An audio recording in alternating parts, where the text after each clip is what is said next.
Hey guys, what's up? So this is going to be a sustain the industry for the last couple of months really. I haven't really done one of these since the start of February. I know I'm not being consistent with my uploads, but I'm very busy at the moment, and kind of YouTube is kind of taking a bit of a back burner, but I at least want to kind of put these sustain the industries up and maybe resume my schedule, like maybe towards the end of spring or something. I'm getting a new microphone. I'm getting a a Yeti microphone. I can't remember the model of it, but once I've got that, I think that kind of spurred me to make more videos, given that I want to get some use out of the microphone, and you know, kind of test it out and stuff, and it'll make my sound recording or sound quality a lot better in the videos as well. So that's just a quick update for you guys. Really truly, this is just about the anime and the manga that I've bought in like the last 2 or 3 months. So I'll start, as is standard, I'll start with the anime. Not really that much. I do have 2 other Blu-rays and a DVD that I've got, but I'll show them off in the next video that I do, because I'm limiting every one of my haul videos to 20 individual items. So I'll start off with I've got One Piece Film Z. I got this used at a CEX, and it's okay. It's not a bad film. The animation is pretty good. It's okay. I'd kind of say it's pretty average really. I wasn't really that blown away by it. The action's good. The story's okay. It kind of just reminded me of Strong World really. Nothing too special, but an enjoyable film nonetheless. Next thing I got the woman called Fujiko Mine, part of the Lupin the Third series. I've never seen anything by Lupin the Third other than the Castle of Cagliostro, the Ghibli produced film, so I don't really know much about this, but I love the kind of art style, and I've seen trailers of it before. I got this brand new off Zavi. There was a sale going on. I think it was a sale, or at least I got it pretty cheap. This was yeah, this was really cheap. But yeah, I'm really looking forward to watching this eventually. It looks really good, and Fujiko Mine looks really sexy. So yeah, I look forward to watching that. Next thing I got this used She the Ultimate Weapon, just kind of like a collector's edition display box. I really just got it just because it looked like the box looked really nice. I don't know anything about the series. I don't know if this is something I will even enjoy.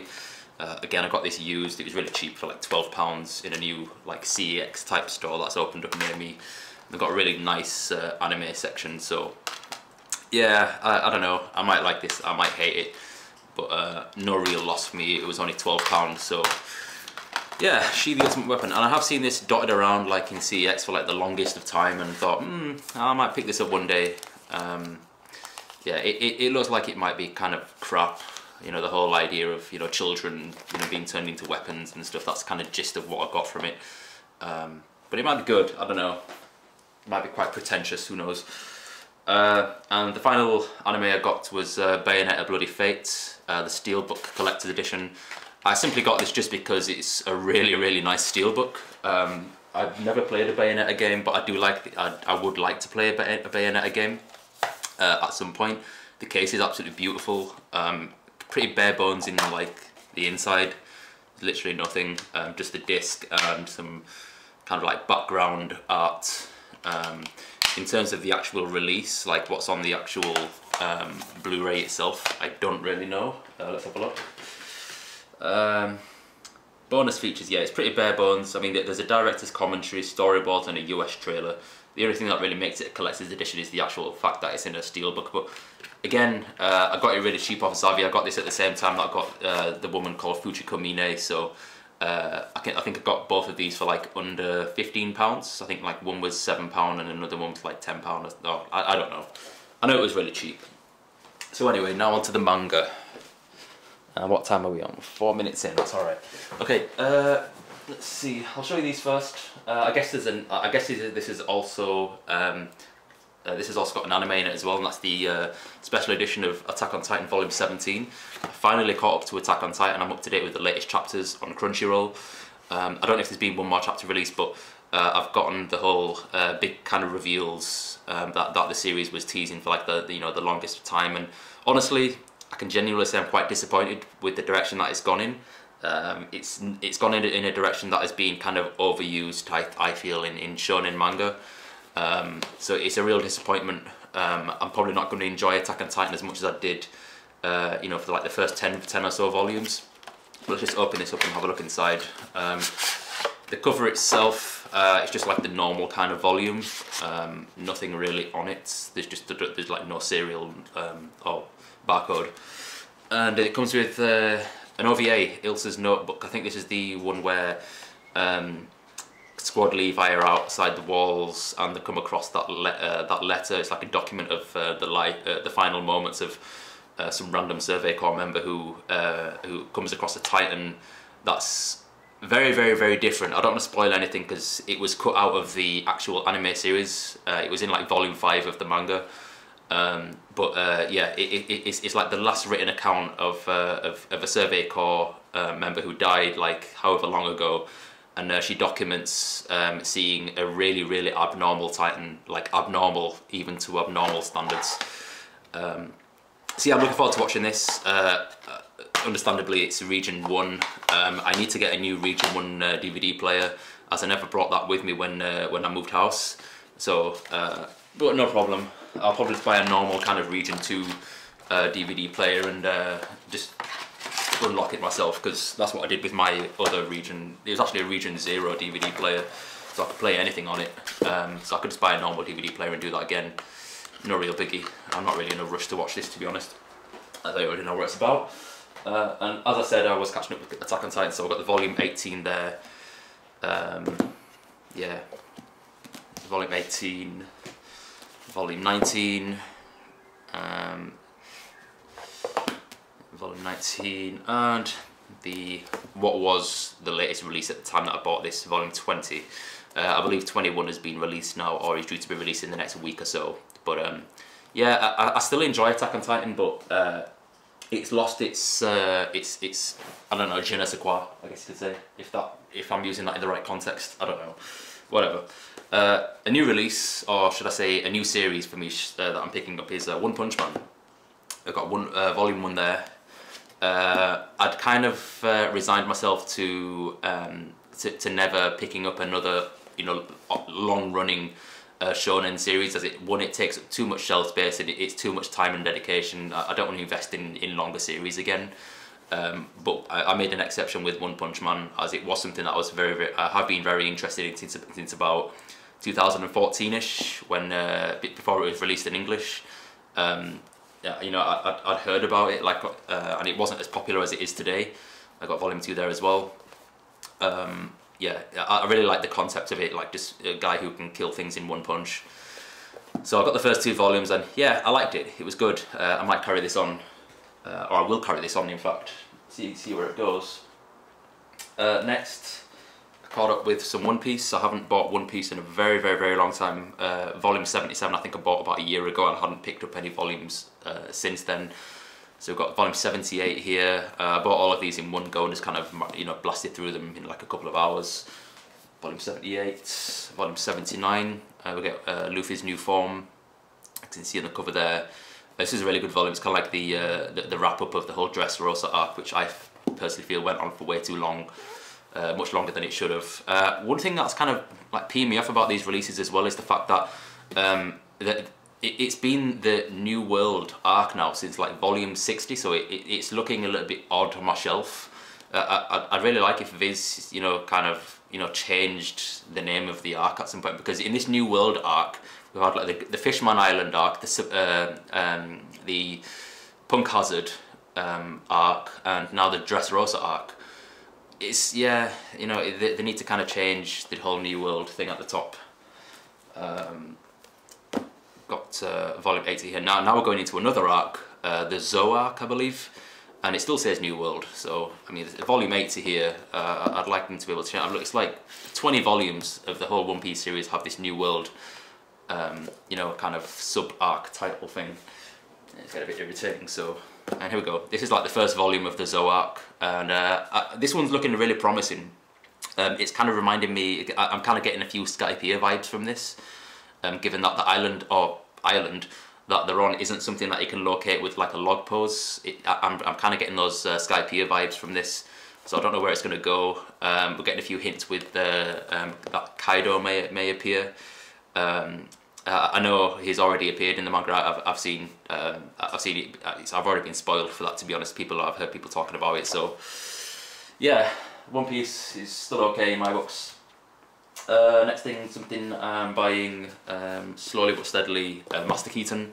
It's got volume 3 here. I haven't even started this yet, but I'm still going to buy the whole series, even if I don't even start reading it, as it's obviously Naoki Urasawa is involved, and anything that Naoki Urasawa touches is gold as far as I'm concerned. I know he's not the writer for this, but he at least does the art, and I do love Naoki Urasawa's art. So it's volume 3 there, and I also picked up volume 4 of Master Keaton as well. I don't know how many volumes this is in total. I do believe these are 2-in-1 omnibuses. I could be wrong though, I'm not exactly too sure, as they are quite thick. But yeah, a nice good signature release with like a really nice matte finish with like a glossy kind of like the background kind of, you can kind of see it shining in the light there, I'm guessing. So yeah, as you can see, just brilliant artwork, and I'm really looking forward to it. I do have high expectations for it. Next thing I picked up, finally finished the series, and that's the final volume of Mobile Suit Gundam The Origin. We have volume 12 here. I'm guessing this is like a final showdown between Amuro and Char. I honestly don't know. I've only read it. I'm currently reading this again, as I read up to like volume 6 or so, and then put it down for a while. So I forgot a lot of what happened. But now that I've got all of the volumes, I'm reading through the whole thing. Just concentrating on solely reading this. So I'm currently on volume 8 of these hardcovers. So after I read that, I'll only have 4 more, including this one. So yeah, here we have. Volume 12, and I'm not going to open it. I'm not going to open and show you any of the artwork, as there's probably spoilers. Yeah, I'm not going to open it. It's the final volume. I'm not going to spoil anything for myself or for you. 3 more things to show you. This isn't something I bought. This is actually something that my friend gave me. I'm a Hero. I had full intentions to buy this anyway, but was kind of putting it on hold as it's released by Dark Horse, and Dark Horse manga tends to be quite expensive. But yeah, my friend bought it when I was down visiting him in Leicester, and sorry about the light glare there. And he didn't like it, so it's like, you might as well have it. I'm not gonna read any more of it. So I was like, all right, cool. I'll give you some money for it. It's like, no, just keep it. I was like, all right, thank you very much. And this is the guy who I've bought manga off before. Like I bought my volumes of Nanonba and Drifting Classroom, and he sold me a lot of his manga, but with this one he just wanted to just give me it. And what I'm going to do, I'm just going to close my blind because that light streak is annoying me. Let's see. There we go. Perfect. All right. It's probably annoying me as much as it was annoying you, but yeah, I Am a Hero. I read this volume straight away after. What's that there? Oh yeah, that's his girlfriend. Yeah, I like as soon as I got home from Leicester, I read this straight away. And it was very quirky and weird. It wasn't what I expected. I didn't expect the zombies to be able to talk, or I guess mutter. They kind of like say like random things. And it had this kind of like offbeat kind of dark comedy about it, which I really didn't expect. But it is very violent and very gruesome. It's nothing like The Walking Dead, which I know it has been compared to, but that's just because The Walking Dead is so big in America. So I mean, they've compared Attack on Titan to The Walking Dead. They pretty much compare anything to The Walking Dead these days, just to kind of get that name on it. But it is nothing like The Walking Dead. Yes, it's a zombie apocalypse story, but it does have a lot of build up. I mean, pretty much this entire 2 volumes is basically just build up to the apocalypse, and even then you don't really get to see the true extent of everything that's happening. Like towards the end of the volume, you just kind of see like shit going down. You don't really get to see like any kind of like survival kind of stuff. So I'm hoping that it'll incorporate more of that into the 2nd volume. And the penultimate thing I need to show you is volume 1 of Die with Gilda by Hiroaki Samura. I don't know anything about this, save for the fact that it's by the author of Blade of the Immortal, Hiroaki Samura, and I have been meaning to pick up more of his series. I really want to get his other short story collection, as I already have Ohikoshi, but he's got another one called Emerald that I really want to get. That's been out for a few years, but yeah, I guess this is a good page to open up, and I know this has got a lot of violence in it, and quite a lot of sex, so I'm told, or so I hear from reviews.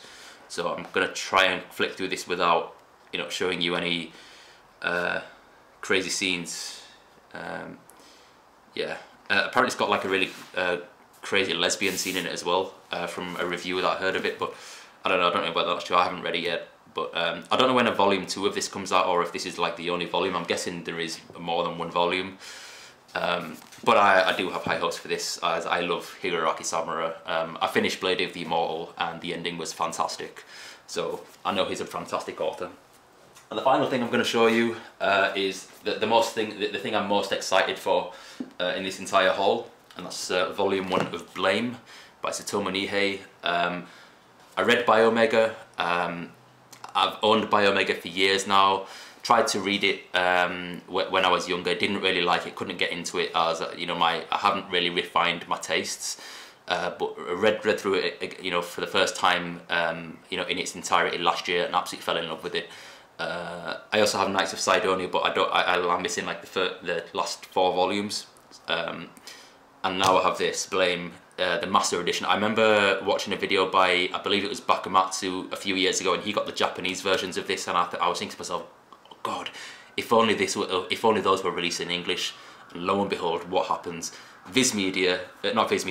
Vertical Ink again pull out all the stops and release this absolute mammoth of a collection. This is an absolutely gorgeous book, albeit it is a soft cover, and usually I'm not really that hyped on soft covers, but the quality of it is just absolutely sublime. We've got colour pages, we've got, you know, really big artwork. I mean, look at the trim size of this book, it's huge. It's like the size of the Akira volume, just a little bit smaller, but again, we're treated to this gorgeous, gorgeous artwork by Satomu Nihei. And yeah, it's just, I'm so excited for reading this. Apparently it's actually pronounced Blam, not Blame, which really disorientates me, because